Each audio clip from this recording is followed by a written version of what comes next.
Hello and welcome, everyone. Good morning, afternoon, or evening to you, whatever your time zone may be. Welcome to this online symposium on new work in Australian speculative fiction studies, a collaborative event between the American Association of Australasian Literary Studies and the Charting the Australian Fantastic Project. Uh, as we begin, I would like to state that even though this event is taking place virtually on Zoom, that the University of California at Riverside is located on the traditional lands of the Cahuilla, Tongva, Luiseño, and Serrano peoples. And we acknowledge and recognize our responsibility to the original and current caretakers of this land, water, and air, and all of their ancestors and descendants, past, present, and future. Today, this meeting place is home to many Indigenous peoples from all over the world, including UCR faculty, students, and staff, and we are grateful to have this opportunity to live and work on these homelands. I would also like to thank UC Riverside's English department for sponsoring this event, especially my department chair, Professor Jim Tobias. And I would also like to acknowledge and thank the ALS Executive Committee members, Barbara Hoffman, Jack Quirk, and Per Henningsgaard for their support for this online symposium. A few reminders.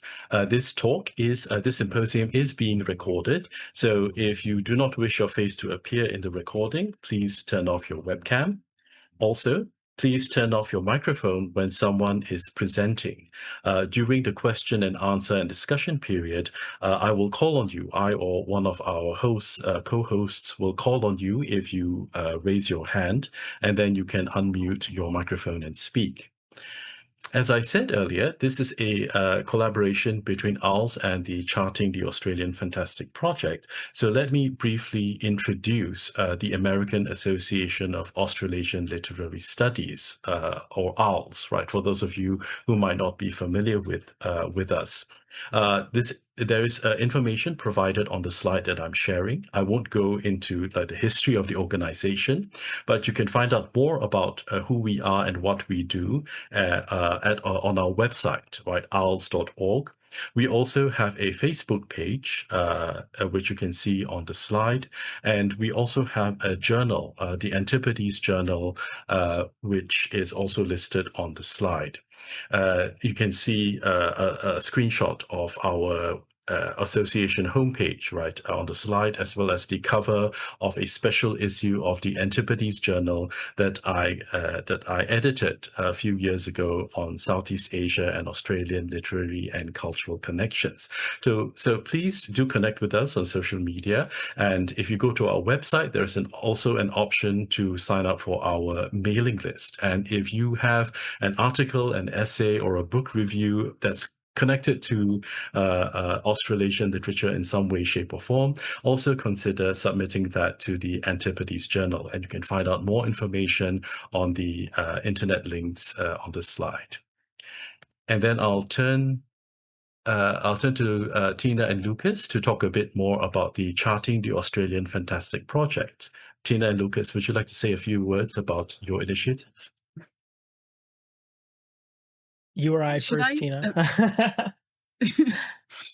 So the Charting the Australian Fantastic Project is based on Lucas and my cooperation. We gained a Digi Fellowship in 2021, where we received considerable funding in order to start this project. This is where our YouTube channel got started, as well as our podcast, which is available on Spotify. We have published a number of interviews with Australian speculative fiction authors, including Gillian Pollack, who was part of our symposium of Jewish Australian speculative fiction writers.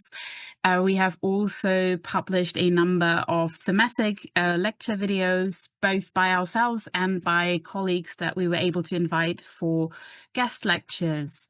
Now, our publishing schedule has slowed down a little bit because the Digi Fellowship funding ran out, but we are still occasionally uploading videos and podcasts to these platforms. Do you want to add anything, Lucas? Yeah, absolutely. We also have worked closely with the Center for Australian Studies at the University of Cologne, especially our colleague in the past, David Kern, with whom we edited a special issue for the University of Cologne's Gender Forum that focused on gender and sexuality in Australian speculative fiction. So you can go check that out if that interests you as well. Um, in addition to that, as Tina said, there's still plenty of stuff in the works. There are even things that just need to be edited down and moved on to the video platforms and so on. So there's still plenty of content that will be coming along in the coming years, also including this stuff, possibly, I would say. Um, and again, we are very thankful that we were invited to talk in the symposium. So thank you. Thanks, Tina and Lucas. And speaking of presentations for this symposium, we will proceed in the order listed in the announcement and the flyer. Tina will go first, followed by Lucas, and then I will be the third speaker, and that will allow me to segue into starting up and moderating the question and answers and discussion session at the end of today's symposium. So without further ado, I'm going to stop sharing my screen and then turn the time over to Tina. And Tina and Lucas are both at the Heinrich Heine University at Düsseldorf, and I'm Weihsin Gui from the University of California at Riverside, just to briefly introduce who we are. Tina, the time is yours. Well, first of all, I'd like to thank Weihsin and the University of California, Riverdale, as well as the American Association for Australasian Literary Studies for organizing this symposium. And I'm very happy to talk about my current project for this talk. So, translation and Australian Gothic fiction. The starting point for my talk today is a project I've worked on with my literary translation students for about 2 years, and which will see its conclusion later this year with the publication of the short story anthology Terror Australis, Australian Gothic, which was generously supported by these various Stiftungen, the Kunststiftung NRW, the Anton Beetz Stiftung, as well as the Gesellschaft von Freunden und Förderern der HHU Düsseldorf.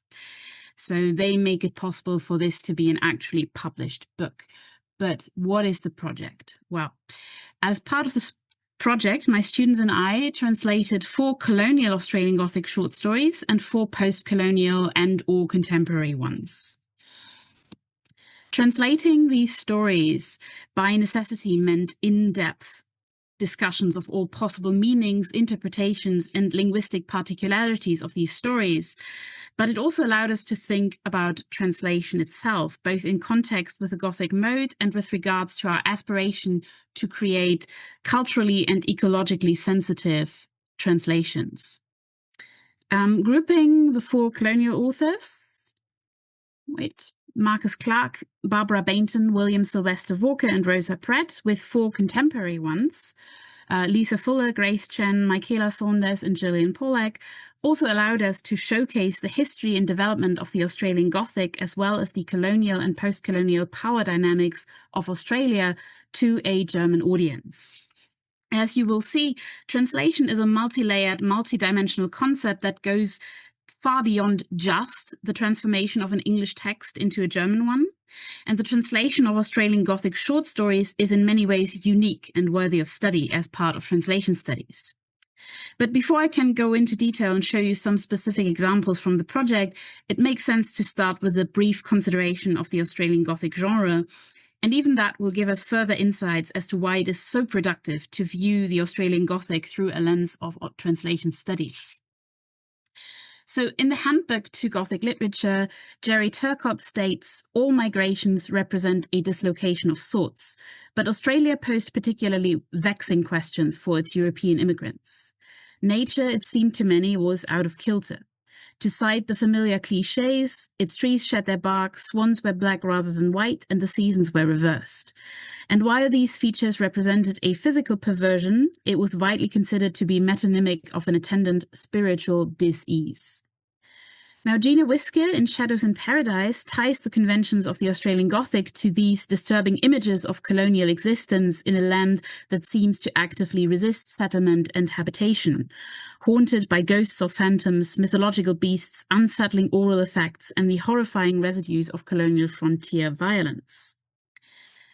Whisker refers to Australia's mixed relationship of, on the one hand, the overwhelmingly other landscape, climate, people, and living things which the settlers invaded, in which they tried to incorporate, enculturate, relabel, or destroy, and on the other, the parallel lives and ancient histories of those displaced and represented as other, and the importance of relationship to country, which lies at the heart of Aboriginal culture. All these concepts played a very important role in our project.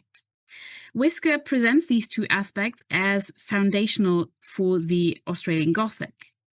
And so we could say that colonial Australian Gothic writers had to translate themselves to fit into what was for them a foreign landscape, but also the landscape itself to fit Gothic tropes.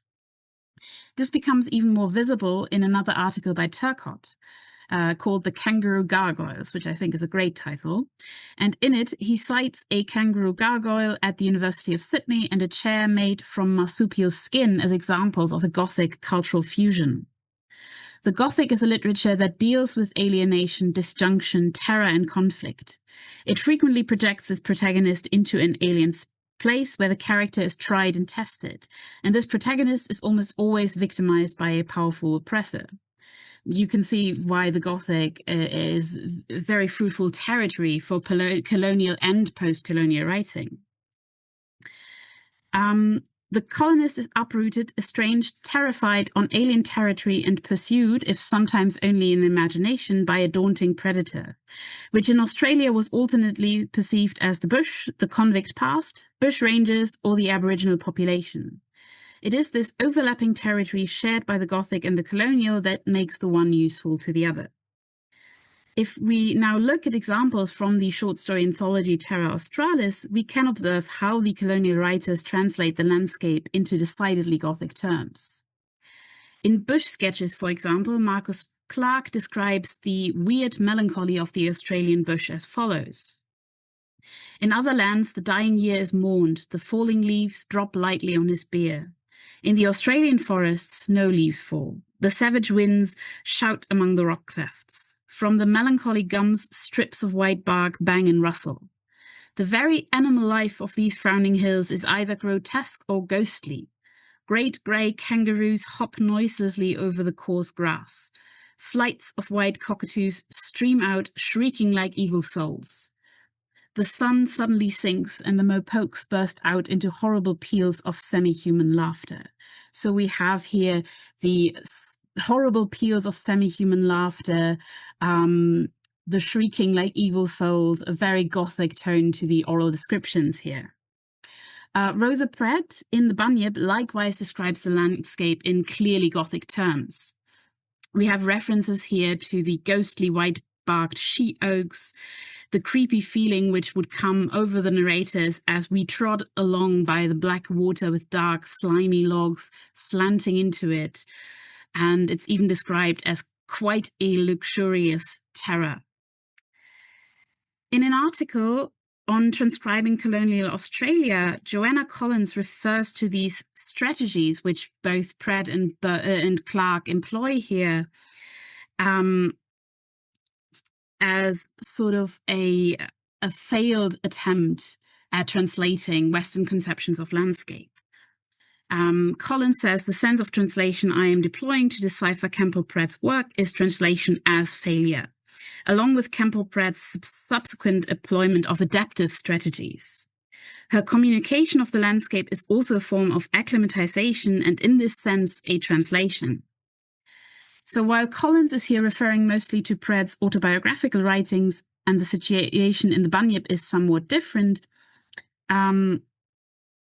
her ideas on translation and transcribing colonial Australia is still applicable to the Gothic short stories that we covered.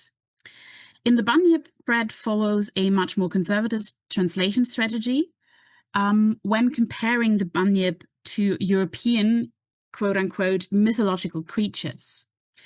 Everyone who has lived in Australia has heard of the bunyip. It is the one respectable flesh-curdling horror of which Australia can boast. The old world has her tales of ghoul and vampire, of Lorelei, spook and pixie, but Australia has nothing but her bunyip.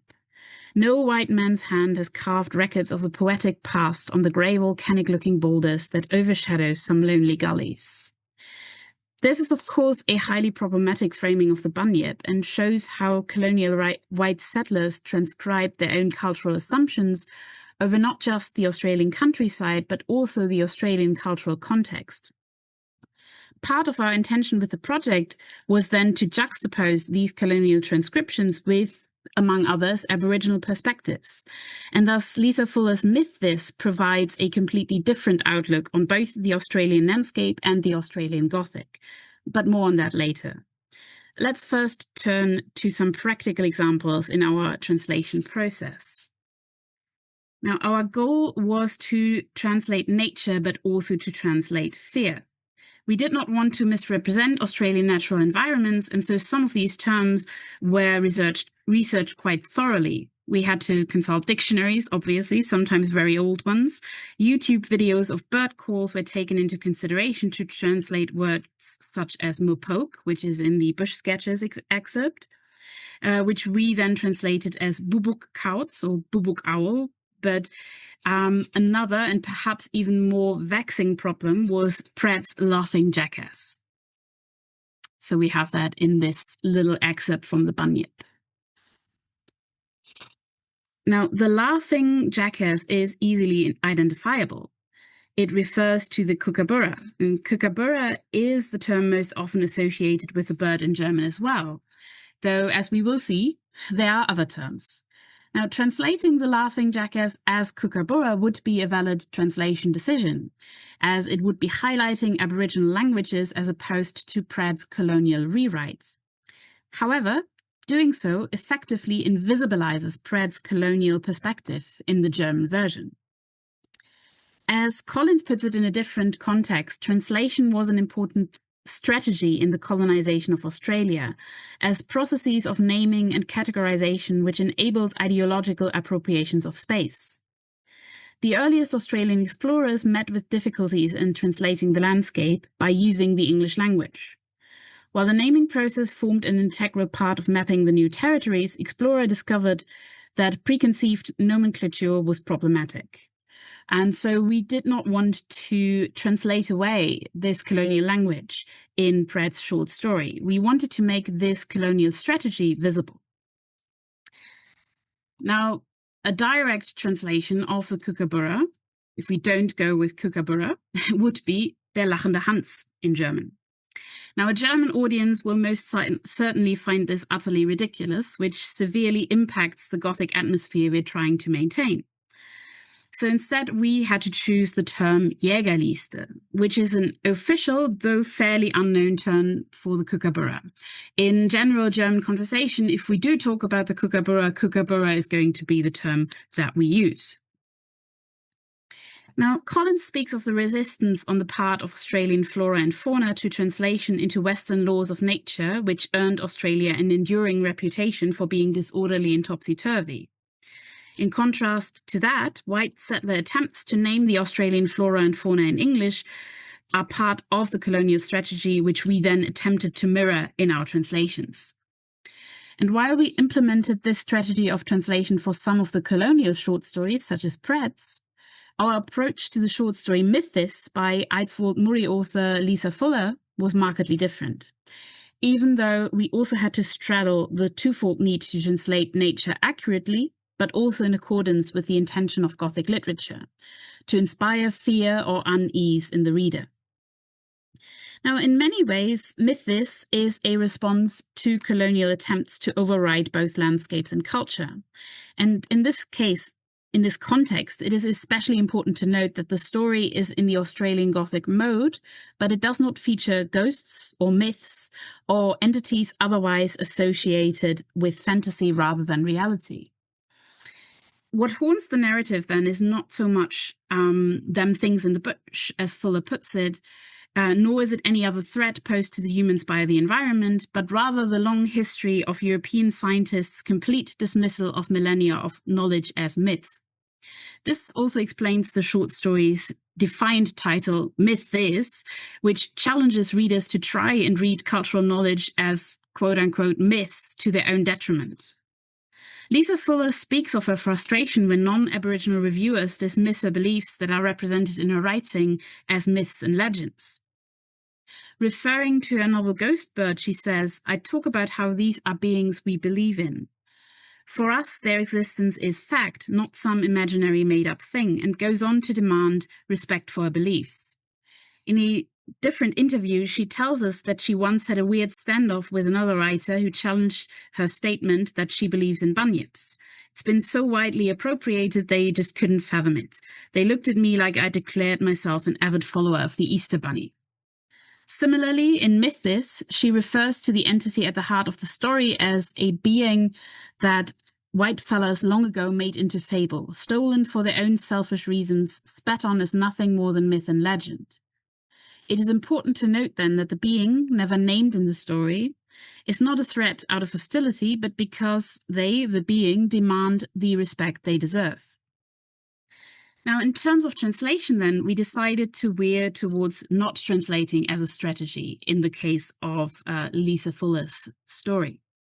This could refer to terms for Australian fauna, the Doon Doons, which stayed the same, even though we were able to ask Lisa Fuller herself what this was referring to, but also the more all-encompassing term such as country.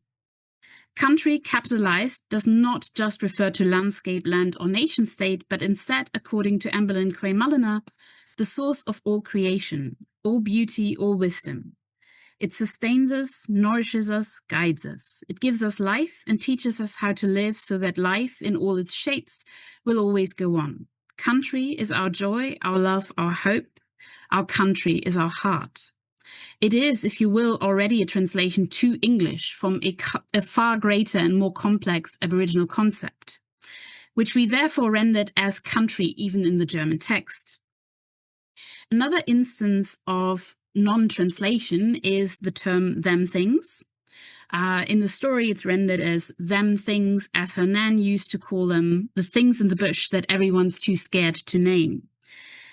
This phrasing already resists translation, even in English, as it is a way to pay respect to them things, while at the same time not imparting knowledge to outsiders that should not be imparted. In German, we followed Lisa Fuller's request to ignore grammar by calling them dem Dinge, which is not the correct article for Dinge in German usually, but instead is somewhat reminiscent of German neopronouns, thus marking the passage as special. Other instances in Fuller's story required us to translate nature terms in order to retain a Gothic atmosphere, so we couldn't always use the non-translation strategy. For example, the trees, such as ironbarks and ghost gums, do retain their English names rather than be translated as Eukalypten, which would be the general German name for these types of trees, eucalypts. But they are also accompanied by short descriptions of their outer appearance in order to maintain atmosphere. As I've hopefully made clear then, our translation strategies had to balance multiple demands. For the colonial short stories, we tried to translate colonial attitudes and not invisibilize them. But at the same time, we did not want to reproduce harmful concepts. So at times we worked with different fonts, different ways of typography, but also with footnotes. So that was a very important strategy for our project. We wanted to translate nature terms without reinforcing Western concepts, and also translating nature while maintaining a Gothic atmosphere. Sometimes this effectively led to us deliberately not translating critical concepts. Now, of course, my talk was mostly focused on 2 case studies, but the anthology as a whole dealt with a variety of other translation challenges, such as nature's agency, even in some of the colonial short stories, historical dialogue, Chinese culture, even multi-scripturality. Another story featured fairy tale language in combination with horror. Yet another short story employed Jewish culture and humor, as well as pop cultural references that tie the story more closely to a speculative fiction tradition. In some cases, though this was a short story that didn't make it into the anthology, we also had Western terms for certain animals as the established term, such as the thylacine, and they're not being like an agreed upon Aboriginal term. So we had to kind of balance this idea of translating with Western terms, but also, not superimposing a Western scientific lens, so to speak. So translating Australian Gothic short stories into German provided us then with multiple opportunities to contemplate cultural differences, untranslatability, our responsibility when it comes to translating nature. And in doing all this, we came to a much more nuanced understanding of all the stories we covered. Thank you very much. So hello, everyone. My name is Lucas Mattila from the University of Cologne, the Center for Australian Studies, and the University of Dusseldorf. I would first like to thank Weihsin, the University of California, Riverside, and the American Association for Australasian Literary Studies for bringing us together for this exchange of ideas. With thanks out of the way, I'd like to begin with a brief quote from near the end of Soon, the book I'll be talking about today. In this scene, the monster makes one of its earliest appearances in a flashback from its narrator, Pete. At first, it appeared to be merely smoke, or perhaps rain, approaching, but after a short while, it became obvious that this fog wasn't drifting in the usual way. It seemed to be writhing, seething almost obscenely. As it neared, it became more distinct. A mass of hideous smoky figures emerged, gliding along the street towards us. As the quote and the cover of the novel show us, this monster isn't just some scary mist, nor is it necessarily about what is inside that mist. Instead, the fog itself takes a form of multiple and singular, of the human and the non-human. And with that positioning, I think we're ready to start thinking about what I and my colleague, Dr. Bettina Burger, that you have just heard speak, came up with together in one of our earlier collaborations, the EcoGhost. Today, I'll explore how Lois Murphy-Soon offers one of the most prototypical examples of the EcoGhost, a figure that blends monstrosity and ecology, and how the presence of this figure in increasingly more Australian horror fiction indexes a shift in our priorities around the environment. I will argue, drawing from Soon as a case study, that the EcoGhost invites us to shift our attention away from the origins of slow violences, like environmental catastrophes, and instead move our gaze to more difficult and more urgent matters, addressing them now in our present. To do so, I will define the EcoGhost, explain why I picked Soon as our example, and then offer a reading of Soon's EcoGhost with an eye to Derrida's concept of ontology. It's a bit of a full program, as we would say in Germany, so please feel free to ask questions if you need specific points elaborated on afterwards. For some academic context, the EcoGhost is not a secret jargon name that summons it if we chant it enough times, but it's a pretty declarative concept that connects to the work on the Eco-Gothic, similarly named. Our conceptualization draws from eco-critical understandings of solastalgia and slow violence, but also adjacent concepts such as latency, ontology, and slow horror. I'm not going to unpack all of that in this talk, thank goodness, but I want you to have an idea of some of the conceptual heritage that we're drawing from Hans Ulrich Gumbrecht, from Jacques Derrida, from Rob Nixon, and from Courtney Drusak. To offer a definition for today, eco-ghosts are monstrous, ghost-like presences that straddle the line between supernatural and scientific. They blend ecology and monstrosity to signal the consequences of anthropocentric environmental harm. They can take the form of an avenging natural force, like in the film The Happening, or they might be haunting specters that underline ecological ills, as in the zombie film Cargo. Eco-ghosts spotlight solastalgic grief and nostalgic desires for a before-human past or an alternative present. Not always individual beings, or even ghosts, they can represent multitudes and embody the spectral thickness of the environment, to invoke Yves Citan. Nature's ghosts allow us to become more present in the here and the now. As liminal figures that inhabit the space between human and non-human, eco-ghosts channel our anxieties and fears to disinter past trauma and colonial legacies, not to point fingers, but to point to the problem and its preconditions. Some obvious examples that might be eco-ghosts in the Australian context include the ghost species, that is both the Neanderthals and other resurrected animals, within James Bradley's novel Ghost Species, J. Kristoff's vampires in the Empire of the Vampire series, or even Deborah Sheldon's thylacines from her novella of the same name. Importantly, the EcoGhost is not a ghost because it takes the form of the ghost figure, but rather because it is imbued with ghost-like qualities. So now that I've offered a brief description of what an EcoGhost might be, I'd like to offer some context for the novel I've selected, rather than any of those examples I've just listed. I chose Lois Murphy's Soon for 3 reasons. First, it has a strong connection to Australian cultural and environmental history, mainly because of its setting. Second, it's a great marker for talking about ontology and how that connects to the EcoGhost. It will demonstrate the means by which an EcoGhost points to ongoing problems, rather than just the source. I also just like the book, and would like to provide some additional visibility to it. Now that you know why, I think we should get to the what. To sketch out the novel briefly, it follows Pete, an ex-cop living out his retirement, alongside a couple others that still remain in the former mining town of Nebula, specifically Millie and Lee, his neighbors. Set in 1998, the narrative oscillates between memories and its contemporary events as supernatural mists first drive away wildlife and then begin to devour the populace. As the mist feasts upon the townsfolk, they are reborn as horrific specters within the mists, capable of speech and terrible acts of violence. Naturally, many of the inhabitants of Nebula leave the town, or they even commit suicide for fear of this fate. Soon is the story of a doomed rural town, and it centers on those who would rather not abandon their environment. It's about those who stay and suffer. By the end of the novel, it becomes clear that the force of the mists, the weight of environmental disaster, and the power of our EcoGhost is too much for our protagonists, as they are killed off one by one. The novel ultimately ends with Pete moments before his suicide to avoid joining the Mist's choir. Meanwhile, in the extra textual world, the one that we live in, the very real town of Whitnam parallels this town of Nebula, something that the author has actually brought up directly in an interview. The first thread of the narrative that became Soon was the West Australian town of Whitnam. The town's livelihood had been asbestos mining, and the surrounding area was littered with tailings from the mine.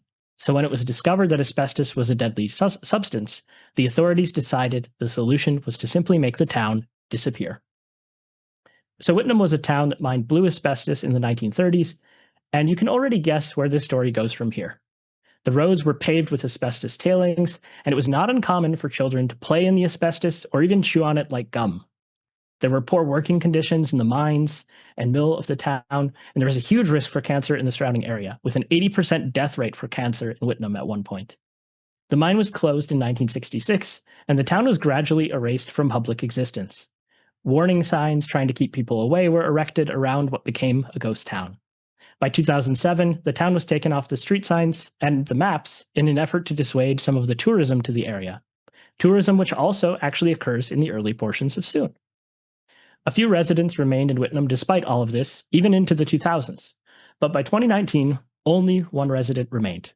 I haven't confirmed if they're still living there now, but I tend to doubt it. The use of Whitnam as a cultural parallel to Nebula in Soon invokes the environmental discourse around the land, with its 3 mines and legacy of disaster. According to the ABC, 46,500 hectares of land, which was once a natural habitat for wildlife, has been covered in 3 million tons of asbestos tailings. In addition, studies have shown that, according to Melville, the impact on the Pilbara's Aboriginal people has been disproportionate. They have one of the highest mortality rates from mesothelioma of any group anywhere in the world. So we can say that the problem of the town of Whitnam greatly impacted the region of its traditional caretakers as well. We must question then, in Soon, what exactly it means that Aboriginal people are actually absent within the text. Is this a sign of erasure or an acknowledgement of the ways in which Aboriginal people are often erased? Well, it's not so simple. One might naturally assume that from what I've said so far, this basically clarifies the origin of Nebula's problem and the mist.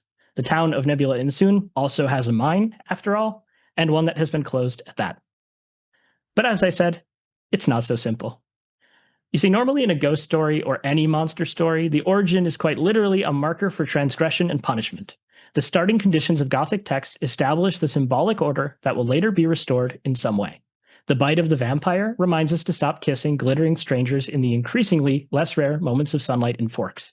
And the tragic murder that spawns a ghost tells us to stop murdering people so much. In other words, Oftentimes, Gothic stories tell us to stop doing something that we are still doing now. But EcoGhosts don't do this, partially because what we have already done has already happened and is, for lack of a better term, history.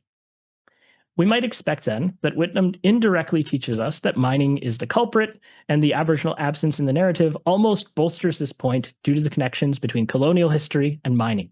However, the text deals with this by articulating how the source of the fog may run deeper and may reflect a deeper time scale than European colonial histories. Nebula had no indigenous population or known history, inconceivable in a region renowned for its climate, rainfall, and fertility. Blackfellows don't come here should tell you everything you need to know. They read the lands through the soles of their feet, have done so for thousands of years. You don't have to understand it, just accept it. The quoted passage suggests that Aboriginal people have a deeper connection to the land and thus know the dangers associated with Nebula and its surroundings. If we take this at face value, it suggests that the myths are a regular part of the environment, part of a natural cycle, despite their supernatural dimension. If we reject that, it nonetheless indicates that Aboriginal people may have already experienced the myths once before, and then avoided them on pragmatic grounds. Like, hey, we don't want to die. And a natural cycle is further supported through the timing of the myths, as they begin and end with solstices. But these are by no means concrete answers within the text. In fact, the narrative actually suggests quite a few other causes. In connection to flows of capital that continue to displace rural folks, there's a rumor within the town that circulates rather quickly. You see, there's an appearance of some mysterious men wearing gray suits, who drive dark SUVs and seem to arrive just before the fog begins to roll into town. They basically talk to no one, and nobody knows why they are there. Nebula's inhabitants speculate that they are in town to inspect a piece of land destined to become a supermarket, tied to a major retail chain. The text goes as far as to say it's a corporate multinational Goliath. Arthur Rose, who writes about asbestos narratives, asserts that by associating the gray men with the ghosts directly, Murphy develops a clear trajectory between the nebulous investors of capital and the harm these investments bring. Since the harm is supernatural, Murphy can strip away all signs of actual industry from the town, which would only complicate the causal chain. Importantly, Rose is highlighting another possible cause of the myths and centering capital as a danger. But rather than providing us really a persuasive case, their argument merely offers one possible reading, one that comes in conflict with our previous one. There are, of course, benefits to taking this vantage, as it seems to point the blame directly at humans rather than any natural cycle, and thus kind of bolsters an eco-critical reading. But we'll come back to that in a bit. For now, I want you to understand clearly that the myths don't have a fixed starting point, and the narrative makes that explicit. You see, Pete, within this narrative, actually dwells on and discusses the difficulty in identifying any explanation or origin. Some would say that it began with the unwelcome convoy, but others would say it was merely part of a progression of events. Perhaps they introduced the myths, but were they really a beginning in themselves? Could you really, when you're dealing with a situation so esoteric, as ephemeral as mist itself, aim your focus at an obvious point and say, there is the beginning? To find a beginning is like trying to identify the onset of Alzheimer's. So easy to pinpoint the diagnosis as the instant of change. But beginnings will never arrive clean and weightless. They always come encumbered with a history. And this, you see, reveals the hauntological dimension of the EcoGhost, which is essential for reading the figure and its ramifications. For those of you who are unfamiliar, let me break it down. Hauntology refers to an ontological approach that does not emphasize being, but rather the spectral quality of the figure, which is both present and absent, living and dead, one that reflects a latent or belated status. In doing so, it marks a critical intervention in environmental and eco-critical discourse, and this is partially because of how hauntology is arranged. Hauntology, as Mark Fisher argues, often splits into that which is no longer, but which is still effective as a virtuality, the compulsion to repeat, a fatal pattern, but also as that which has not yet happened, but which is already effective in the virtual, an attractor shaping current behavior. In layman's terms, hauntology can be split into repetitive forms that echo again and again, or forms that have not yet happened, but which shape our current behavior.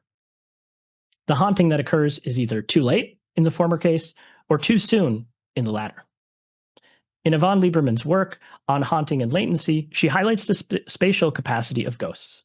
how haunting is the energy of a space that registers that space's history, which chimes with a lot of what we've said so far. But more importantly, she touches on what happens when there is a disconnection of a haunting presence from its originary cause, using Derrida's hauntology.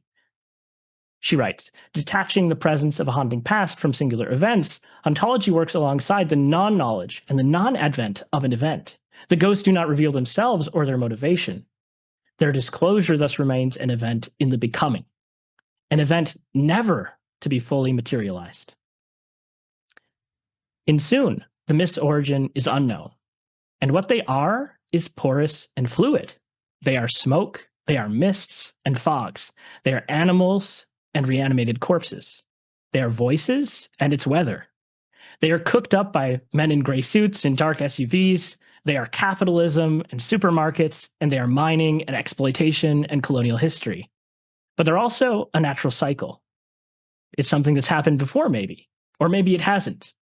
Maybe it's just something that people feel is off or not quite right. And the myths never do reveal their purpose or the mechanisms of their existence. We never get to see inside the myths to know how they work or who exactly caused them, if who did cause them. And in doing so, they demonstrate this hauntological capacity. In Soon, hauntology teaches us what the EcoGhost is doing, and it is just what the title suggests.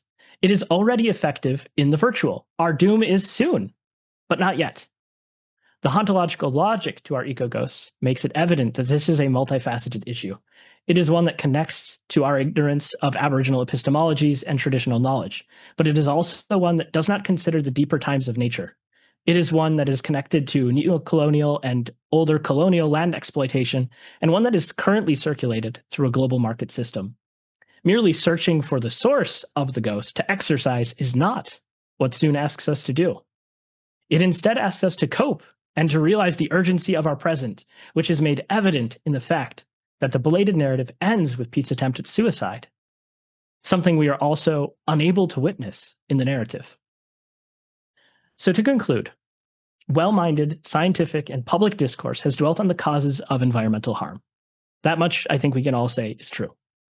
But Soon insists that we face the consequences. The EcoGhost of Soon, its mists, warn us that danger is not in the past. It is already here, and it will not wait.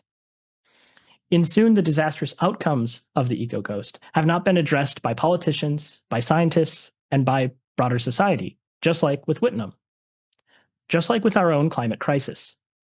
This is, of course, not a problem just for Australia, but a problem for the world, and it is one that haunts us from the future. It's happening now, our behaviors are changing, and what happens next is hard to say.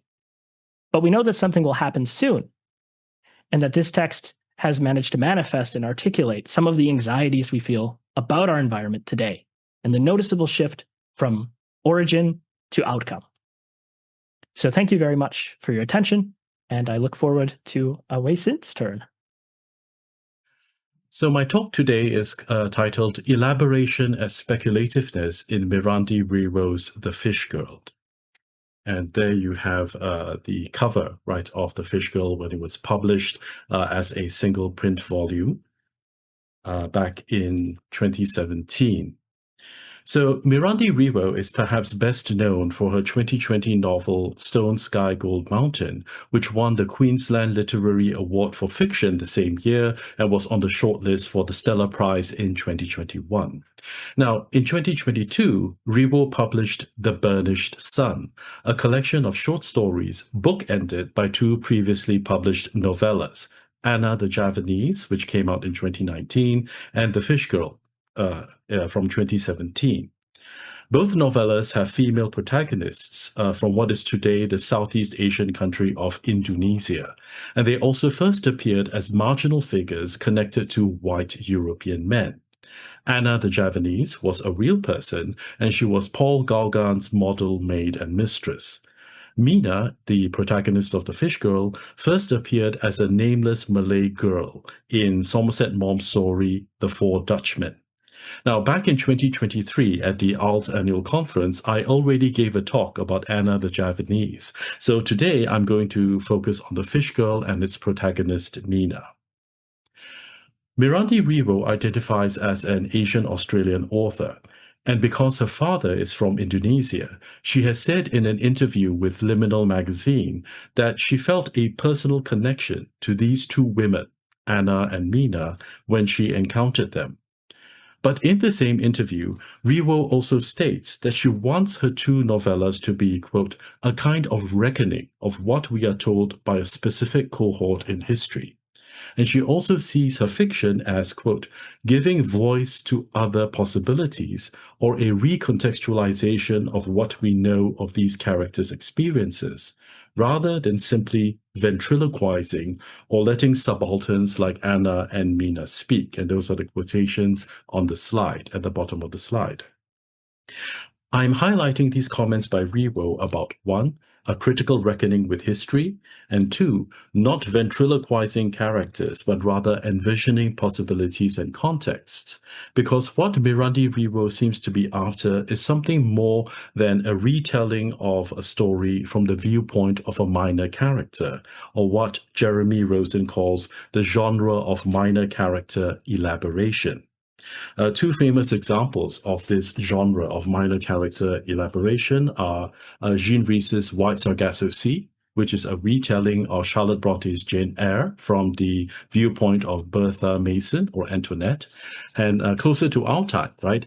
Think of Gregory Maguire's Wicked, a novel that presents itself as a biography of the Wicked Witch of the West from The Wizard of Oz, and which, of course, as you know, has been adapted into a musical and most recently a movie. While Riwoe's The Fish Girl could be read as an Asian-Australian White Sargasso Sea, I argue that this novella can be considered speculative fiction because of her invocation of an ocean goddess from Indonesian folklore and mythology, Nyai Loro Kidul. Right. Simply put, Mina, the protagonist of The Fish Girl, turns out to be a putri, a princess of the sea, and therefore closely linked to this Indonesian ocean goddess. And I'll talk more about that in a bit. So here is the outline of my talk. I will briefly highlight some key ideas from speculative fiction studies and talk about Jeremy Rosen's concept of minor character elaboration. I will also briefly touch on Somerset Maugham's story, The Four Dutchmen, which was the motivation for Riwoe's own novella. And finally, I will discuss some key passages from The Fish Girl itself. So, as my colleague Cheryl Vint observes, the term speculative fiction took off in the 1960s, growing out of the new wave of experimental, aesthetically complex, and socially engaged science fiction. As Marek Ozowicz points out, the term was also used by feminist authors challenging the masculine dominance of quote-unquote hard science fiction in the mid-20th century. Judith Merrill, for example, describes speculative fiction as, quote, contemporary writing, which makes use of fantastic and inventive elements to comment on or speculate about society, humanity, and life, right? And speculative fiction is also a categorical space for postcolonial and minority authors whose work writes back against empire and the Western canon, but can also imagine possible futures. One famous example comes from Nalo Hopkinson, who co-edited the 2004 anthology So Long Been Dreaming. This is the first quotation on this slide. For Nalo Hopkinson, the speculative stories in this anthology critically reimagine the tropes of conventional Western science fiction. To quote Hopkinson, they take the meme of colonizing the natives and from the experience of the colonizee, or those who have been colonized, critique it, pervert it, with anger, with humor, and also with love and respect for the genre of science fiction that makes it possible to think about new ways of doing things, end quote. Closer to Australia, we see similar sentiments expressed by Leah Jing McIntosh, who co-edited the 2020 anthology Collisions, Fictions of the Future, which features stories by Indigenous writers and writers of color. This is the second quotation on the bottom right of the slide. McIntosh's comments about the anthology's title, Collisions, dovetail with what Hopkinson says about reimagining rather than rejecting science fiction and speculative fiction. Quote, To exist in a non-white body is to collide against Eurocentric ideals, against narrow concepts of excellence, against stagnant ideas of the world to come. But collisions also manifest in the way our lives come into contact with others, how our pasts shift against the present, and how our imaginations sit against our realities. I now want to talk a bit about the genre of minor character elaboration, so sort of shifting gears from speculative fiction to minor character elaboration. In his book, Minor Characters Have Their Day, Jeremy Rosen defines this genre as, quote, the conversion of minor characters from canonical literary texts into the protagonists of new ones. When a minor character is converted to a protagonist, the character is meaningfully transformed and built into something new. The contemporary writer elaborates the minor character in the word's earliest sense, right? Basically adding labor, modifying the raw material of the character from the original text, building it up and recreating it from its initial instantiation. Although the most widely cited example of minor character elaboration is Jean Rhys's White Sargasso Sea, which has been held up as a feminist and anti-colonial text, Rosen cautions that this genre is not necessarily given to oppositional or subversive politics. Right. Rather, he argues, it props up liberal individualism with its message that we are all equally compelling individuals, all equally deserving of protagonist status. Coupled with its aura of literariness and inclusive politics, the genre is an appealing vehicle for the culture industry of the competitive literary marketplace. This is Rosen's argument. While I take Rosen's point that minor character elaboration is not necessarily subversive, I argue that in the hands of postcolonial and minority authors such as Mirandi Riwoe, the genre does more than shore up liberal individualism. Because there is another way to think about elaboration, one that Rosen does not engage with. In the section about the philosophy of praxis in his prison notebooks, Antonio Gramsci makes the famous remark that, quote, the starting point of critical elaboration is the consciousness of what one really is, and is knowing thyself as a product of the historical process to date, which has deposited in you an infinity of traces without leaving an inventory. So this is Gramsci's, the quotation on the slide. It is this sense of elaboration as self-critique and tracing how oneself has been shaped and produced by historical forces that I think Mirandi Riwoe herself gestures towards. Remember her comment that she is not giving voice to one minor character, but instead articulating other possibilities and alternative contexts that become visible and traceable because of the focus on this one minor character. My point here is that if we keep in mind Gramsci's idea of elaboration, then minor character elaboration, the genre coined by Rosen, is not just a genre that recuperates or reinstates liberal individualism.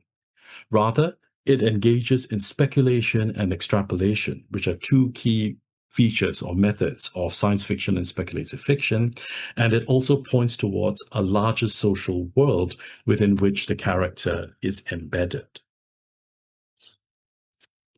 And in the world of Somerset Maugham's story, The Four Dutchmen, which was published in 1936, Mina, the protagonist of The Fish Girl, is not even given a name, and she only appears in the last 3 pages of the story. She is simply called a Malay girl, with whom the Dutch captain of a cargo ship has become infatuated. This Dutch captain dreams of buying himself a house on the hills in Java and marrying a pretty little Javanese because they were so small and so gentle and made no noise, right? He brings the nameless Malay girl aboard his ship, angering his 3 good friends and fellow officers who think that the captain was always losing his head over one brazen hussy after another. These are quotations from Maugham's novel, from Maugham's short story. In Maugham's story, this Malay girl is responsible for the end of the good fellowship that had obtained between the 4 Dutch sailors, who were the greatest of friends, like schoolboys together. So the captain catches the Malay girl in bed with his first officer and furiously shoots his first officer before shooting himself. The remaining two Dutchmen, the cargo officer and the engineer, either subdue or kill the Malay girl and toss her body overboard. Although the two sailors are charged with the murder of this girl, they are acquitted, and Maugham ends the story with this statement, quote, all through the East Indies, they knew that the supercargo, the cargo officer, and the chief engineer had executed justice on the trollop who had caused the death of the two men they loved, end quote. Now, it is clear that Riwoe is in dialogue with Maugham's four Dutchmen, because each of the Fish Girl's four chapters begins with an epigraph taken from Maugham's colonialist and orientalist story. The four quotations that I'm showing on the slide are the epigraphs of the four chapters of Riwoe's novella. In Riwoe's retelling, the Malay girl is named Mina, the daughter of a fisherman and his wife, who is sold to the regional Dutch resident to work as a kitchen maid and household servant. Mina falls in love with a young man named Ajat, who is the village chief's son and also works at the Dutch resident's household. But their brief, torrid romance ends when Ajat returns to the village to get married. Mina also catches the eye of a Dutch sea captain, and this is where the events of Riwoe's novella start to converge with Maugham's story. The Dutch captain takes Mina on board his ship. Mina is assaulted by the first officer. The captain kills the first officer and then kills himself, and then Mina is bound with ropes and thrown overboard by the cargo officer and the engineer. So let me emphasize again that Riwoe is not just giving the Malay girl from Maugham's story a name and a voice. This is not simply a matter of making the subaltern speak. By elaborating Mina's character in the Gramscian sense, Riwoe is also speculating and extrapolating the circumstances that produce her tragic fate. And the first of these circumstances is the world of European colonialism, specifically that of the colonial Dutch East Indies. So I'm going to read this quotation on the slide. This is the beginning of the novella, the very beginning. In the darkness before dawn, the village men row out in their boats that are shaped like the half-pods from the criollo tree. And in the heat of the day, the women scale, clean, and smoke the fish that the men bring home. When Junius comes from town in search of cheap labor for the Dutch resident's kitchen, he calls out to the villagers in their Sunda dialect. So this is chapter 1. So the novella opens by presenting us with the life world of the Sundanese villagers. This is they are in a region of Western Java, right? The men go fishing out at sea, and the women are scaling and cleaning the fish for food and also for sale, to sell to the townsfolk. Junius, who is mentioned in the second sentence, is a half Malay, half Dutch head servant of the Dutch resident. His call to the villagers immediately reminds them and reminds us, the readers, of the Dutch colonial regime and the colonial economy. He's there, not for a social visit, but to actually hire somebody, hire cheap labor to work for the Dutch resident in town. We also learned that the Dutch resident's house is in a town called Winkepsbaai. That's the Dutch name for what is today Palabuhan Ratu, which is Malay, which in Malay means harbor of the queen. This is important because there's a connection to the ocean queen or the ocean goddess Nyai Lorukidu later on. And this town is situated in Western Java, right along the Indian Ocean. So we are given a lot of historical as well as geographical specificity that was lacking in Maugham's novel and that Mirandi Riwoe summons or evokes right here at the beginning of her novella. Another moment, right, of sort of limning or tracing out the colonial world happens in chapter 4 of the novella, when after the captain brings Mina aboard his ship. In his cabin, the captain shows Mina his collection of atlases. This is the last quotation on the slide. The captain shows her his collection of atlases, the colored lands that have been discovered and named, and those that are still waiting to have their mark placed upon them. So this quotation is almost self-explanatory. The Dutch sea captain is performing what Gayatri Chakravorty Spivak calls a worlding of the earth through his atlases. He's encouraging Mina to see the earth's geography through the colors and contours and the marks of European colonialism.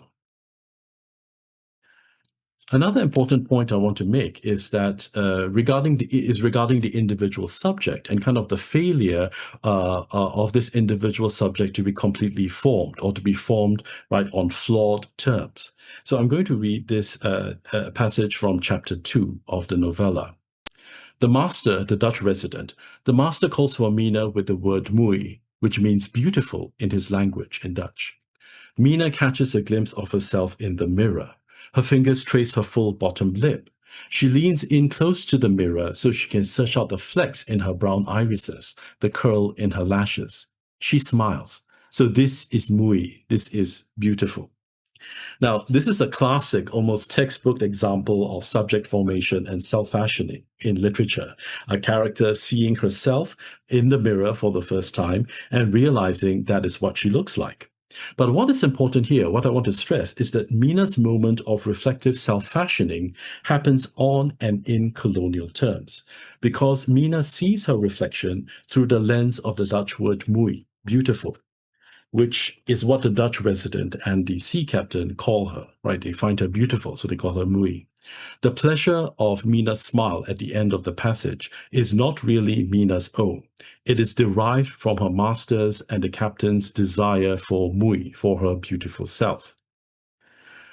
Another instance I want to focus on happens again on chapter 4, after Mina has been brought by the captain onto his ship. The captain laughs when Mina eats with her hand. He gives her a heavy silver spoon and shows her how to dip its tapered end into the curry. The spoon is so large, she only covers a third of it with nasi goreng, fried rice. And when she licks the rice from its surface, the silver leaves a metallic aftertaste in her mouth. And it should be obvious here that the Dutch sea captain is trying to civilize Mina, to get her to behave like a European woman by eating not with her hands but with utensils. But this moment of instruction is flawed and incomplete. The silver spoon is so heavy and large that Mina cannot eat comfortably with it. She only fills a third of it with rice. And when she is able to eat, the spoon leaves behind an unpleasant metallic taste. Finally, I want to talk about Mina's connection with the sea and Nyai Loro Kidul, the ocean goddess from Indonesian folklore. I'll focus on these passages from chapter 1 that show us how closely Mina is tied to the sea and how her subject and self-fashioning is tied to the ocean rather than to a reflection or to a kind of comportment or behavior and etiquette. So I'll read the passage. It's in these closing moments of each night, when Mina feels the ocean's presence, that Mina remembers who she is. The memory has weight, sinks in her chest like a pebble in the sea. Her whole body gently rolls back and forth with the rhythm of the sea. The sea's roar, hollow, familiar, rushes through her, talks to her, matches its cadence to her. She can hear it whispering to her, Putri, princess, Putri. She backs out of the water and once on the beach again, drops into a low curtsy, murmurs her thanks to Nyai Loro Kidul, the ocean goddess. Now, these quotations disclose the powerful connections between Mina, the ocean, and the ocean goddess from Indonesian folklore. The way Riwoe describes Mina's closeness to the sea suggests that she is not only immersing herself in the waters, she is literally becoming one with or part of the ocean and vice versa, right? Her body rolls back and forth with the rhythm of the sea talks to her, rushes through her, matches its cadence to her. Also, this oneness between Mina and the sea is reinforced by how the sea calls her Putri, right, or princess in Malay, which implies that Mina is originally from the sea and perhaps even a child of the ocean goddess herself. I'm now going to turn to the conclusion of the novella, right, after Mina has been bound with ropes and thrown overboard by the cargo officer and the chief engineer, right? So Mina falls through the water as swiftly as a coin. Blackness smothers her, surrounds her in tiny bubbles. The blurred lights of the tramp waver and dim as she sinks. Putri. Her descent slows. Specks of seaweed and silt swirled around her head. Putri. Princess. The ocean queen whispers to her, wraps her warm arms around Mina's constricted body, loosens the folds. Nyai Loro Kidul promises her much, buoys her descent. Mina's limbs relax, and the tramp is nothing but a glowing spot in the distance. The silken water draws Mina further down into nothingness, until she is finally back in the sunlight, scaling fish with her mother. So this is the end of the novella. Now, if we read this conclusion objectively or scientifically, what may be happening is that Mina is drowning, and her oxygen-starved brain creates hallucinations of herself back in the village, back on land, with her mother in happier and sunnier times just before she dies. But because the novella has established very close connections between Mina and the ocean goddess, a speculative reading is equally valid here. Mina is rescued by Nyai Lorukidul, who frees the girl from her ropes and that the sailors used to bind her, and magically transports Mina back in time to the beginning of the novella, where Mina and her mother, like all the other women in the village, are scaling and cleaning fish in the sunlight. Within the logic of the novella, this speculative reading gains further credence because of a few other details. Mina's nickname, spoken by her mother, is Tak Tak, which could possibly be a shortening of the Malay term Tapak Sulaiman, which means starfish, a creature of the sea. Mina is also afflicted by a scaly red rash on her thighs, which is a direct reference to the myth of Nyai Lorukidul. So before she became the ocean goddess, Nyai Lorukidul was once a princess cursed by a witch to suffer from painful red sores that erupted all over her body. Therefore, it is also likely that Mina is either a daughter of the ocean goddess, or possibly an avatar or an extension of Nyai Lorukidul herself, whose divine powers finally emerge when she is completely engulfed by the sea.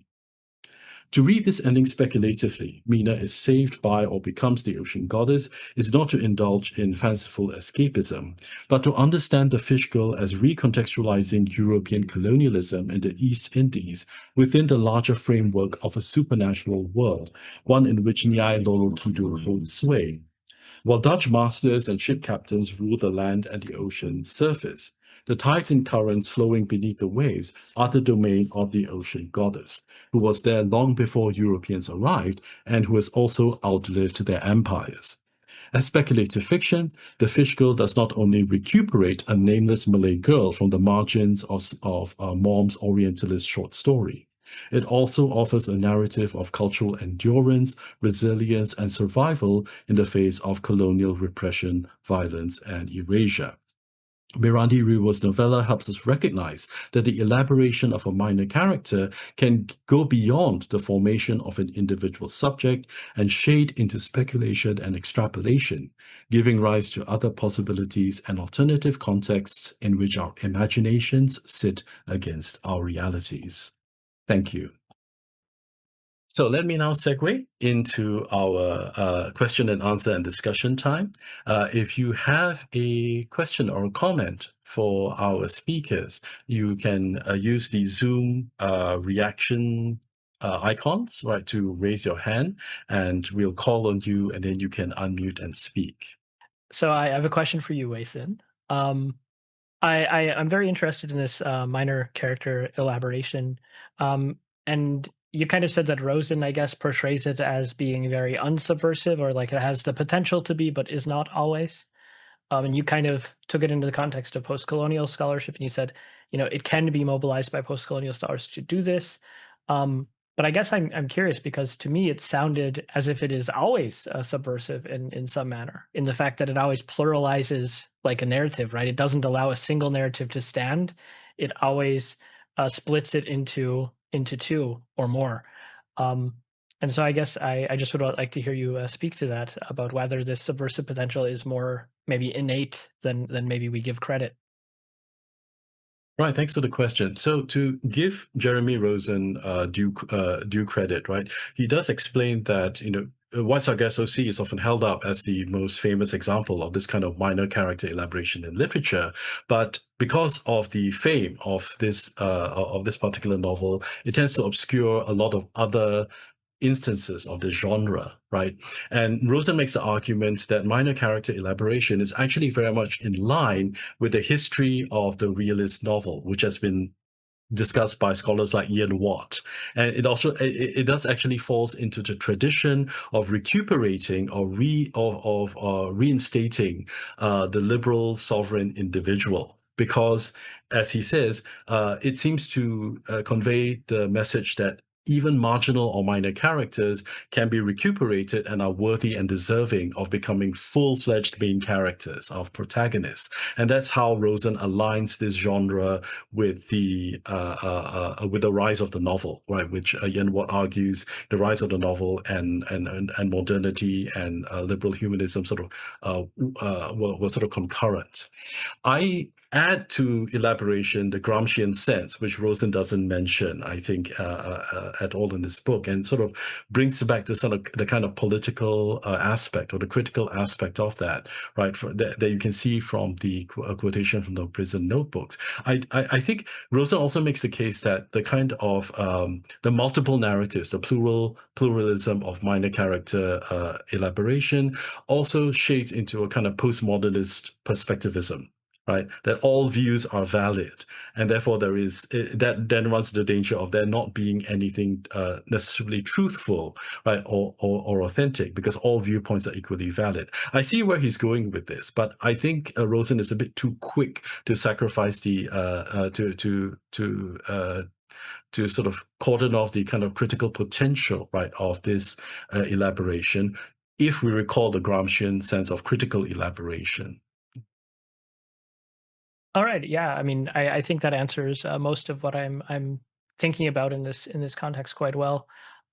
If I may kind of mention a follow up, I think it also is maybe worth considering in the context of like fan fiction or the fact that reading is an interpretive meaning making process in its own right. Right. Like we already are producing the narratives manyfold, and I don't know if I agree personally, at least, with the notion that somehow the fact that we are having these individuated, non-authorial, uh, co-constructed narratives through our reading process somehow affirms a strictly liberal worldview or something. It's. I think it's a good point to be critical on and to expand on. So yeah, thank you for your answer. I think it also helps me kind of get my head around it a bit. And we have a comment and a question, comment in chat from Gabriella Lee. I'll just read it out.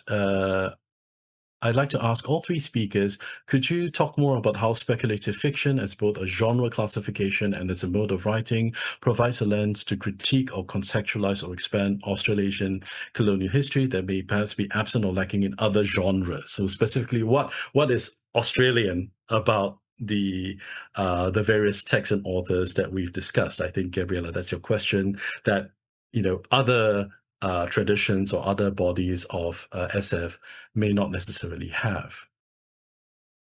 So if I should start. Go ahead, Tina. Yeah.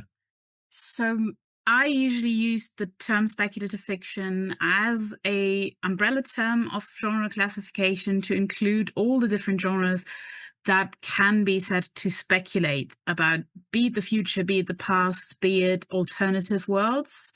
So that would encompass multiple genres of SF, sci-fi, fantasy, horror, gothic. So that's my definition of speculative fiction, and I think the affordance that gives for discussions of colonial history, for example, is that it allows to have different settings where perhaps reality doesn't rule supreme in a way. It gives the potential to speculate about different futures. In the case of Gothic, it certainly allows readers, it allows writers to externalize anxieties. With my colonial short story examples, the Gothic is used to externalize anxieties about this foreign country that the white settlers found themselves in. But in the post-colonial Gothic, this unease is more with the colonial history, and it's discussing colonial history in terms that aren't bound by what is considered consensus reality. I'm reluctant to say it's not considered reality because speculative fiction encompasses different different connections to reality, different realities. So that's why I'm using the term consensus reality. I guess what I would maybe start off is I wouldn't say that speculative fiction really produces a lens so much as it affords the capacity to use different kinds of lenses that touch upon different kinds of questions, I guess, of genre, of capacities, and so on. So of course they have their own affordances, as Tina puts it, to address the specifics of their context from which they emerge. Um, when we talk about taking a historical view of colonial history, speculative fiction, especially, for instance, science fiction, has the capacity to envision futures that have moved beyond empire, that have dealt with concepts of race, concepts of indigeneity, concepts of ethnic groups, or colonized dichotomies, and rethink and reimagine systems that exist outside of our own. If we read something like Quemolina's message from the Nagura Palya or something like this, it shows us and envisions us a future where indigenous people exist, and that they are important, that their scientific contributions have been meaningful in ways that maybe have not yet reached the level of recognition they deserve, but advocates for those positions through speculative fiction as a mode of writing, and makes a critical intervention in the future rather than maybe reflect on the past. Although horror, the Gothic tradition, even historical fantasy or magical realist texts with a historical bent, they of course offer the possibility to rethink and rewrite, to reimagine the past, to inject, for instance, indigenous peoples into realities where they have existed, where they have always existed, and where they were erased by fiction or the historical record. Um, so I think it has a lot that it can do. I think it actually affords more than a realist, so-called realist fiction, which of course has dialogue in it that is, of course, ludicrous. Humans never talk how they do in books. So I would even maybe, say that most of the potential in writing is from the fabrication, the fictiveness of what we're doing, and what kinds of truths and regimes of knowledge can be constructed from it. Um, I think that is kind of my view. If I could just add on what escaped me at the end of my answer, I also think, just very pragmatically, speculative fiction is extremely popular. So one of the advantages that it gives to the critique of colonial history is that it's being widely read. If I am showing students, we can read this vampire story, we can read this zombie story, and use that to talk about colonial history and about post-colonialism, that is a heck more attractive to students and also readers in general than some realist novels. Not to, diss realist novels, but it does have a huge popularity. So And in my case, Mirandi Riwoe's two novellas, Anna the Javanese and The Fish Girl, could just as easily be discussed in a panel or symposium about Southeast Asian diasporic authors and fiction, given her Indonesian heritage and how she foregrounds that in these two works of fiction. Her novel, her award-winning novel, Stone Sky Gold Mountain, is a historical novel that is set in Australia. So it's a fair question to ask, what is Australian about Anna the Javanese and The Fish Girl? Here, I want to use Riwoe's own words from her interview to kind of situate this in the Australian context, right? Remember what she says in the interview. I'm not just giving voice to the subaltern. I'm giving voice to other possibilities, recontextualizing the experiences of this apparently minor character. And if we sort of recontextualize Anna the Javanese and The Fish Girl, we can then look at it within the context of how Australia views Indonesia, even though Australia is not mentioned in either novellas. And that the view that Australia generally has of Indonesia, if one takes sort of polls and interviews and anecdotes as evidence, is that of Islamophobia. right? After September 11th and after the Bali bombings, right? The sort of general image of Indonesia is as this huge, threatening Muslim neighbor to the north, right? Even though, surprisingly, based on one study, not a lot of Indonesian Australians identify themselves as Muslims. Only, I think, about 17% in the latest poll or survey. So Riwoe's short stories, novellas, then sort of challenge this kind of Islamophobia through which Indonesia is being viewed by a lot of Australians. And also, if I may add one detail, Nyai Loro Kidul, the ocean goddess, pre-exists European colonization and also is a pre-Islamic deity, right? So that's an added layer of history that and culture and history and mythology that Riwoe brings to us in The Fish Girl. That's completely absent from Mom's short story. But by introducing Nyai Loro Kidul into the context and framework of The Fish Girl, she gives us a sense of an Indonesian culture and mythology and folklore that predates European colonialism and Islam. So I think that is what makes her work uniquely Australian, responding to Australian views of Indonesia, even though Australia doesn't appear in both novellas. Thank you so much, everyone. Yeah, I guess my question is sort of tangentially related to Gabriella's amazing question, and it's for Weihsin. I was wondering if you could talk a little bit more about sort of the speculativeness of this particular short story, and you sort of very strongly suggest that it does point towards a speculative reading, but it is left open or debatable in a certain sense. And do you think the author is trying to do something with sort of leaving the speculativeness a little bit up for questioning? Yeah, I think so. The first time I read, if we want to talk about reader response, the first time I read the novella, I was sort of surprised at the ending. And that's it. She falls into the water, the goddess comes to her, and then she's back in the sunlight, with her mother scaling fish. And it puzzled me until I went back to read the beginning of the novella, where the women are in the sunlight cleaning and scaling the fish that the men had brought in, right, in the early morning. So it struck me then that the novella actually sort of brings us back cyclically to the very beginning. But if we are locked into the kind of objective or scientific reading, it doesn't make any sense because Mina would have drowned. I think it then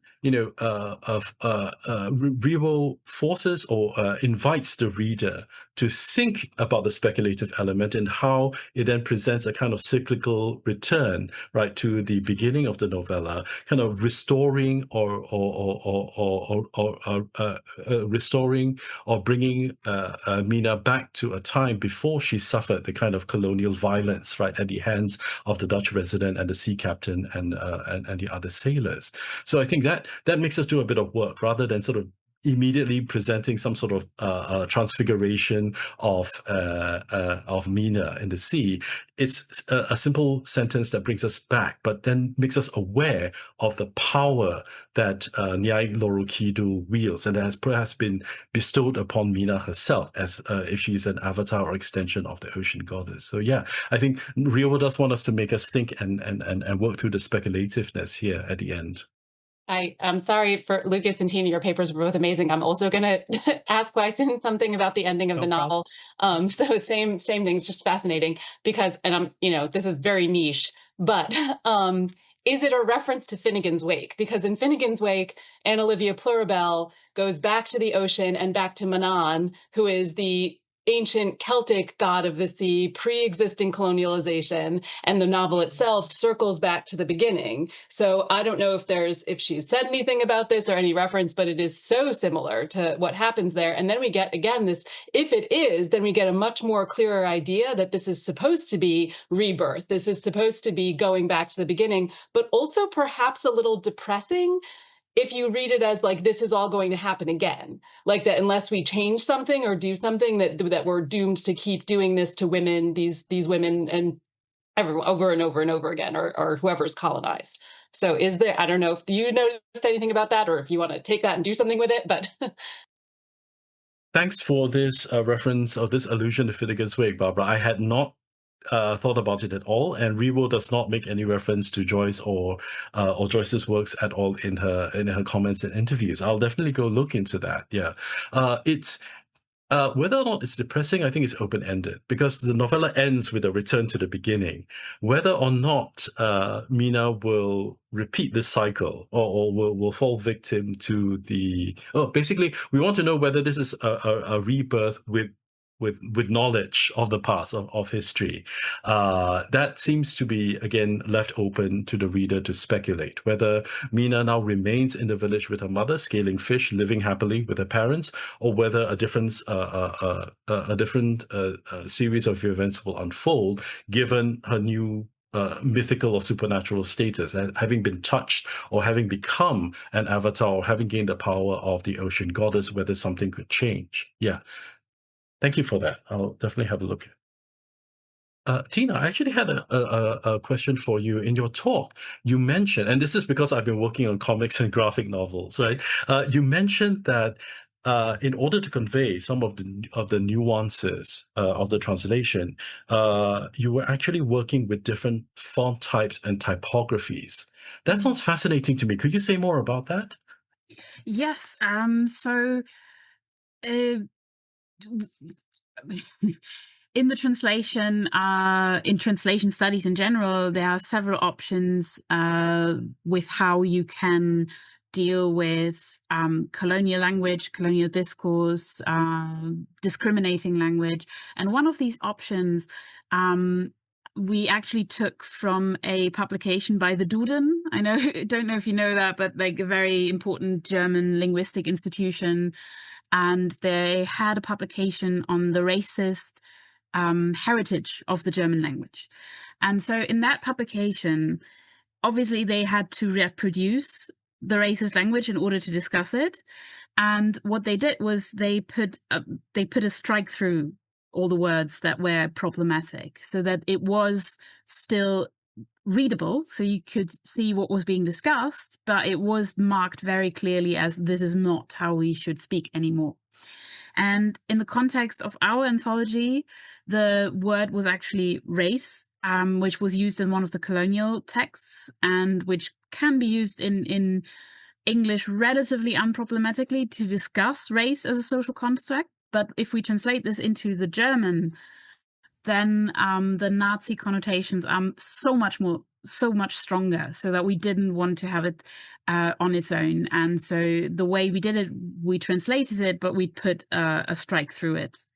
And Lucas, I did have a question for you as well. You mentioned a term in your sort of the beginning of your talk about when you were setting up your conceptual framework. I think it's solastalgia. I confess my ignorance. Could you say more about that term? I know what nostalgia is, but solastalgia is new to me. So sorry to put you on the spot about that. But how is that term useful and important? So yeah, solastalgia is in one sense missing something that isn't gone quite yet, something that's being actively taken away. Already having this kind of feeling of loss before the loss has fully set in. So it's used in a way to also talk about nostalgia in terms of its original kind of connotation of like homelessness, of like a feeling of disconnection and loss. Um, but it is, of course, being mobilized in the eco-critical context and quite often to talk about how different lands are being already being mourned in a way, the inevitability of loss and the experience that this affects people with. So I've got a question for Lucas, and it's about the concept of haunting. Basically, you talk about how the novel Soon is haunted by the narrative of Whittingham. But I was thinking how that's hugely dependent on a cultural context.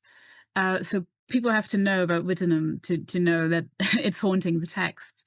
Do you think that's something that, if we were to translate it in another language, that would be considered? Is it something that you have to know in order to appreciate Soon? What do you think?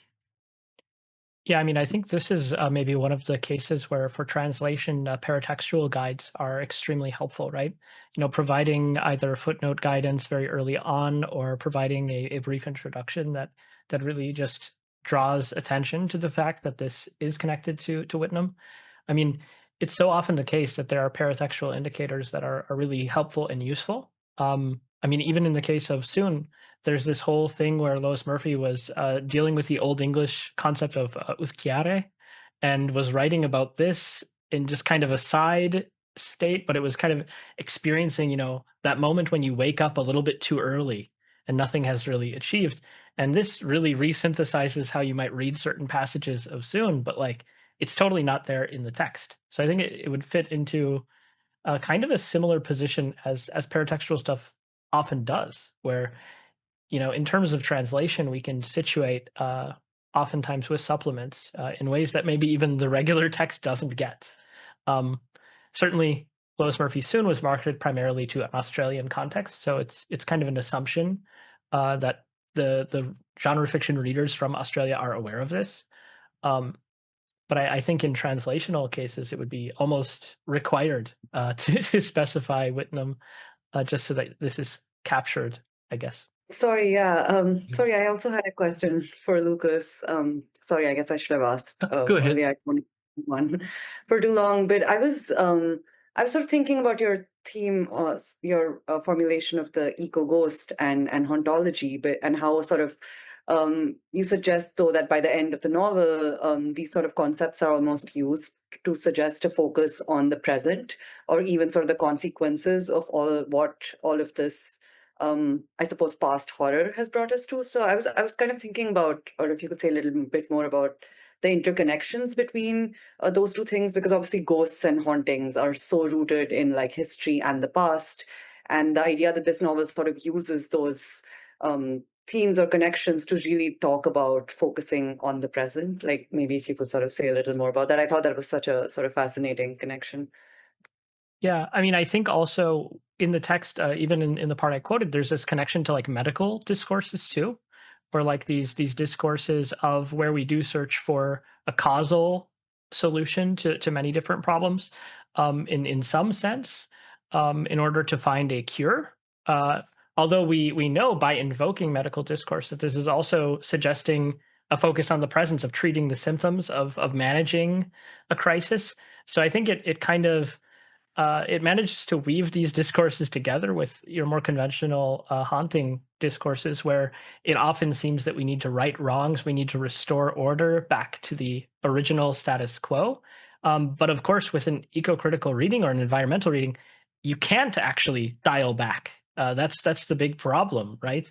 And that's I think why removing the origin is such a fascinating, hauntological approach to shifting the attention to the conditions of now by saying like, no, stop looking for the origin. There isn't one there, or if there is, it's too complicated for a book to tell you, and try to address maybe some of the material conditions from which it emerged. Perhaps, of course, that's why we invoke uh, the broader, deeper climate. We invoke medical discourses. Why we invoke the gray men in suits. But I think it also really does bring these things together and really rely on the tropes of the Gothic to make the point to focus on now. And thank you, everyone. In closing, let me just state that it has been a wonderful experience, right, sharing this time, even though it's virtual, with my two colleagues, Tina and Lucas. I think, those of us here in the United States who do work on Australian literature and culture can sometimes feel a bit isolated, given that, it seems to be a minor character in relation to other bigger and sort of more recognized areas or fields of literatures or traditions. I don't know if Tina and Lucas also have that sense over there in Germany. But thank you very much once again, Tina and Lucas, and to all of you, our audience members, for attending today's online symposium. I hope we'll have another chance to meet again and to collaborate in future. And I wish all of you a very pleasant morning, afternoon, or evening, whatever your time zone may be. Stay safe, stay strong.